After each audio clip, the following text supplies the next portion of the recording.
Hi guys, welcome back to Shana Logs. உங்கள் அனைவருக்கும் வணக்கம்.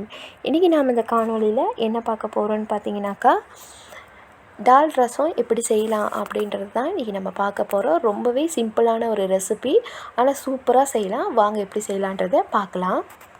ஒரு பேனில் தண்ணி நல்லா சூடாக்கிக்கோங்க. அதில் நீங்கள் பார்த்தீங்கன்னா நான் கல்லுப்பு தான் சேர்த்துருக்கேன், 1 டீஸ்பூன். அதுக்கடுத்து 1 டீஸ்பூன் மஞ்சள்தூள் சேர்த்துருக்கேன். இது ரெண்டையும் நம்ம கலந்து விட்டுக்கலாம். இது ரெண்டையும் கலந்து நல்லா மிக்ஸ் பண்ணி விட்டதுக்கப்புறமா பூண்டு முழு பூண்டு கொஞ்சம் சேர்த்துக்கலாம். பூண்டு சேர்க்குறது ரொம்பவே நல்லது. அதனால் பூண்டு கண்டிப்பாக சேர்த்துக்கோங்க. வாய்வு பூண்டு தடுக்கும். அடுத்ததாக இங்கே பார்த்தீங்கன்னா நான் கொஞ்சமாக பருப்பு எடுத்து ஊற வச்சு கழுவி எடுத்துகிட்டு வந்துட்டேன். அந்த பருப்பை இப்போ இந்த தண்ணியில் ஆட் பண்ணிக்கலாம். தண்ணி நல்லா சூடானதுக்கு அப்புறமா பருப்பை ஆட் பண்ணுங்கள். இந்த பருப்பு நல்லா கொதித்து மாவு மாதிரி மசிஞ்சு வரணும். அவ்வளோ நேரம் இந்த பருப்பை நம்ம நல்லா வேக வச்சுக்கலாம். இப்போ பருப்பெல்லாம் ஆட் பண்ணியாச்சு. இந்த பருப்பை நல்லா மிக்ஸ் பண்ணி வேக வச்சுக்கலாம். இப்போ பார்த்தீங்கன்னா பருப்பு நல்லா வந்துருச்சு பாருங்கள். நான் எடுத்து காட்டுறேன். நான் ஒரு 40 நிமிஷம் இந்த பருப்பை நல்லா வேக வச்சுக்கிட்டேன். எப்படி மசிஞ்சு இருக்குது பாருங்கள். அடுத்ததாக தாளிக்கிற பொருள் என்னென்னு பார்த்துடலாம். ஒரு பெரிய வெங்காயம் எடுத்து வச்சுருக்கேன், கொஞ்சமாக கருவேப்பிலை, பூண்டு 4 பல் பூண்டு, கொஞ்சமாக பட்டை மிளகாய் எடுத்து வச்சுருக்கேன், ஒரு தக்காளி பழம் அரிஞ்சு வச்சாச்சு. இப்போது ஒரு பேன் எடுத்துக்கோங்க. பேன் எடுத்துகிட்டு கொஞ்சமாக எண்ணெய் விட்டுக்கோங்க. இந்த எண்ணெய் நல்லா சூடானதுக்கு அப்புறமா 1.5 டீஸ்பூன் கடுகு தாளிப்பை நம்ம சேர்த்துக்கலாம். கடுகு தாளிப்பு நல்ல ஒரு வாசனை கொடுக்கும். அதுக்காக கடுகு தாளிப்பு கொஞ்சம் அதிகமாகவே சேர்த்துக்கோங்க. அடுத்ததாக வெட்டி வச்சுருக்கிற இந்த வெங்காயத்தை நம்ம சேர்த்துக்கலாம். இது ரெண்டையும் சேர்த்துட்டு நல்லா மிக்ஸ் பண்ணி விட்டுக்கோங்க. ஆல்ரெடி பருப்புலேயே பார்த்திங்கன்னா நான் நல்லா உப்பு சேர்த்துட்டேன். அதனால் இதில் உப்பு சேர்க்கலை. இப்போது பட்டை மிளகாய் சேர்த்துக்கோங்க. பட்டை மிளகாய் சேர்த்துட்டு அடுத்து பூண்டையும் நம்ம சேர்த்துக்கலாம்.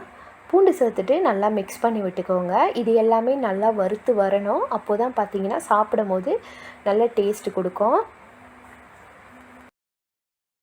இப்போது பார்த்திங்கன்னா இது நல்லா கலர் சேஞ்ச் ஆகிருச்சு பாருங்கள். இதில் தக்காளி பழம் சேர்த்துக்கலாம்.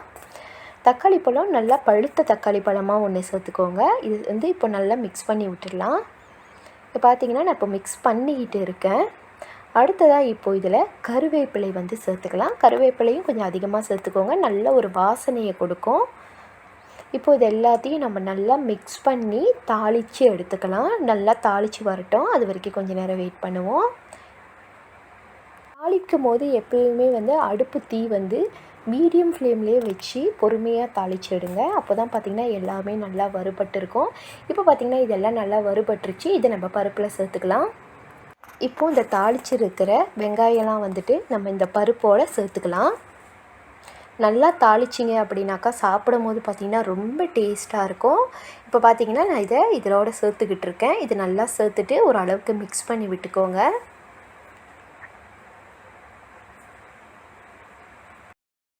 இப்போது இது எல்லாத்தையும் சேர்த்து நல்லா மிக்ஸ் பண்ணி விட்டுக்கலாம். இப்போது அடுத்ததாக புளி கரைசல் நம்ம சேர்த்துக்கலாம். இங்கே பார்த்தீங்கன்னா நான் 20 காசு சைஸுக்கு புளி எடுத்து 100 ml தண்ணியில் ஊற வச்சுக்கிட்டேன். இப்போது இந்த தண்ணியை இதில் சேர்த்துக்கலாம்.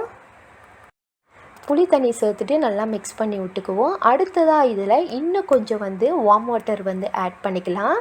ரசம் பார்த்திங்கன்னா கொஞ்சம் தண்ணியாக இருக்கணும். அப்போ தான் சாப்பிடும் போது நல்ல டேஸ்ட்டு கொடுக்கும். இப்போ பார்த்திங்கன்னா நான் தண்ணிலாம் ஊற்றிட்டேன். நல்லா மிக்ஸ் பண்ணி விட்டுக்கலாம். இந்த ஸ்டேஜில் நம்ம உப்பு பார்த்தா சரியாக இருக்கும். உப்பு சரியாக இருக்கா இல்லையான்னு எனக்கு பார்த்திங்கன்னா உப்பு சரியாக இருந்தது. அடுத்ததாக இதில் இப்போது இந்த டெசிகேட்டட் கோகோனட்டை சேர்த்துக்கலாம். தேங்காய் துருவல் சேர்த்து இந்த பருப்பு ரசம் செஞ்சிங்கன்னா ரொம்ப டேஸ்ட்டாக இருக்கும். அதுக்காக தான் நான் டெசிகேட்டட் கோகோனட் சேர்த்துருக்கேன். நீங்கள் தேங்காய் பூ இருந்தால் அதை வறுத்துட்டு நீங்கள் சேர்த்துக்கோங்க. டெசிகேட்டட் கோகோனட் சேர்த்ததுக்கு அப்புறமா கொஞ்சமாக கொத்தமல்லி சேர்த்துட்டு ஒரு கொதி விட்டாலே போதும்.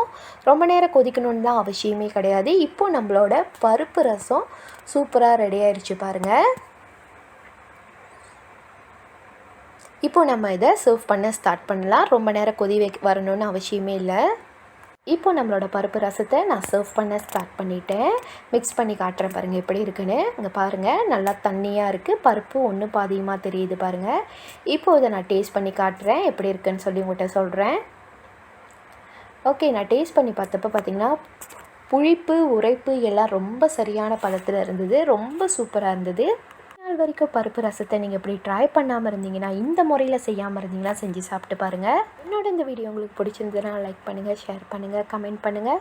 மறுபடியும் அடுத்து உங்களுக்கு ஒரு சூப்பரான சமையல் ரெசிபியோடு வந்து உங்களை சந்திக்கிறேன். அது வரைக்கும் உங்கள் ஷனா லாக்ஸ். நன்றி நன்றி நன்றி. பாய் அண்ட் டேக் கேர் கைஸ்.